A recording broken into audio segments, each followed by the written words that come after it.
Life at uni usually involves living with other people, which is awesome. Unfortunately, it can involve problems, arguments and falling out.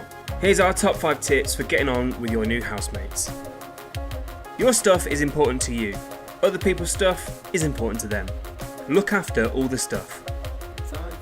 There's loads of boring jobs to do while living in a house, but if you all chip in and do your bit, you shouldn't have as many problems. If you're lazy or disorganised, then just draw up a ROTA. If you've got an issue with one of your housemates, talk about it. Likewise, if someone has an issue with you, be prepared to listen. If you need to apologise, buy some flowers. Uni is all about meeting people, learning and having new experiences. Keep this in mind and be more laid back when dealing with any conflicts in your house. Finally, if you do have problems that you just can't resolve with your housemates, then use the support on offer.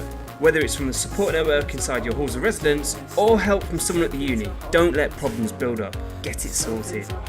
Living together should be loads of fun, but it isn't always easy. A little bit of understanding goes a long way to make sure that you have the best experience possible with your housemates.